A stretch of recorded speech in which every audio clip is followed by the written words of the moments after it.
Hello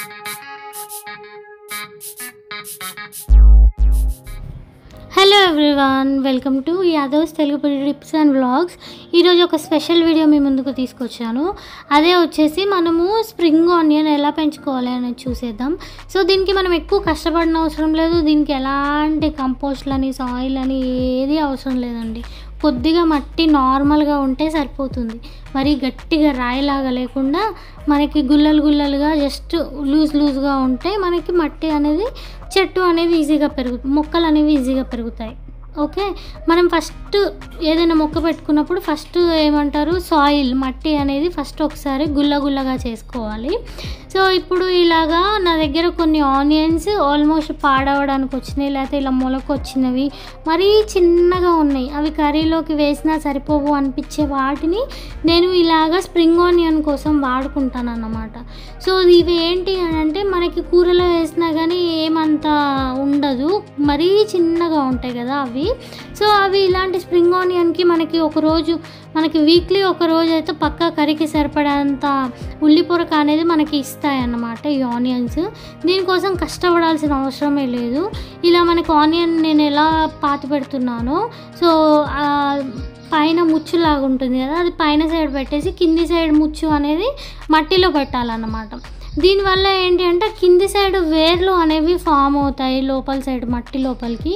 మనకి పైన ముచ్చులో నుంచి మనకి చిన్న పిలకల్లాగా స్టార్ట్ అయ్యి మనకి ఉల్లి పొరక అనేది స్టార్ట్ అవుతుంది, అంతే సింపుల్. సో అయితే ఇలా మనం అన్నీ మొత్తం ఇందులో పెట్టేసుకోవాలన్నమాట. నేను మొత్తం ఆనియన్స్ అన్నీ ఇలా దీని లోపల నాటిన తర్వాత చూపిస్తాను. ఇవన్నీ చిన్న బుడ్డి ఆనియన్స్ అన్నమాట. సో ఇవి వేస్ట్ చేయడం ఎందుకు, కూరలో వేసి మనకి స్ప్రింగ్ ఆనియన్కి పనిచేస్తుందని ఇలా పెట్టుకున్నాను.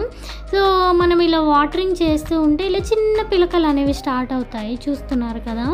సో ఇలా పిలకలు అనేవి స్టార్ట్ అయిన తర్వాత మెల్లిమెల్లిగా స్ప్రింగ్ ఆనియన్స్ అనేవి మనకి ఉల్లి పొరక అనేది స్టార్ట్ అవుద్ది.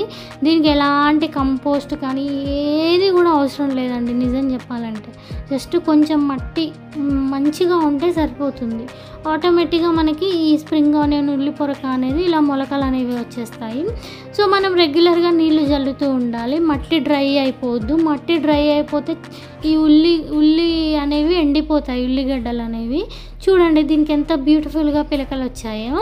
సో ఇవి కొంచెం పెద్ద సైజులో ఇలాగ పెరుగుతూ ఉంటాయి. మనకి 2-3 డేస్కి ఒకసారి చెక్ చేస్తే ఫాస్ట్గా గ్రో అవుతుందండి ఉల్లి పొరక అనేది.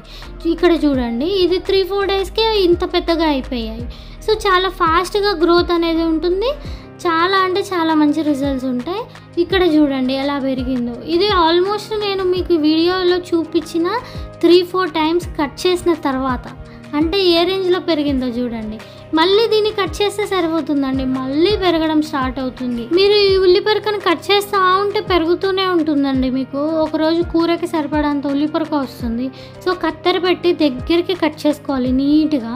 చూడండి ఎంత ఉల్లి పొరక వచ్చిందో. ఇందులో 2 టమాటోలు 2 ఆనియన్స్ వేసి చేసుకుంటే, ఇంకా కావాలి అంటే ఎండు చేపలు వేసుకొని చేసుకుంటే అద్భుతంగా ఉంటుంది. ఇలా కట్ చేసాం కదా మనము ఆనియన్స్, మళ్ళీ ఈ ఆనియన్స్లో నుంచి మళ్ళీ ఉల్లి పొరక 2-3 రోజుల్లో మళ్ళీ పెరగడం స్టార్ట్ అవుతుంది. ఇది ఒక కంటిన్యూ ప్రాసెస్ లాగా నడుస్తూనే ఉంటుంది. దీనికి ఎలాంటి ఇన్వెస్ట్మెంట్ అవసరం లేదు, ఎలాంటి కంపోస్ట్లు అవసరం లేదు, ఎక్కువ ఖర్చు అవసరం లేదన్నమాట. సో ఇలాగా సింపుల్గా ఈజీగా ఉల్లి పొరకను పెంచుకోవచ్చు. అయితే ఉల్లి పొరక కాకుండా మీకు ఆనియన్స్ కూడా రావాలి అనుకుంటే మనకు ఆనియన్ గింజలు ఉంటాయండి. ఆ గింజలు వేసుకోవడం వల్ల మనకు ఆనియన్స్ అలాగే ఉల్లి పొరక 2 కూడా పెరుగుతాయి. కాకపోతే అది పెరగడానికి చాలా టైం తీసుకుంటుంది. మనకు ఓన్లీ ఉల్లి పొరక కావాలనుకుంటే ఇది సింపుల్ ప్రాసెస్. సో మీరు కూడా ట్రై చేయండి. ఏమైనా డౌట్స్ ఉన్నా కమెంట్ బాక్స్లో కమెంట్ చేయండి, తప్పకుండా రిప్లై ఇస్తాను. టాటా, బాయ్.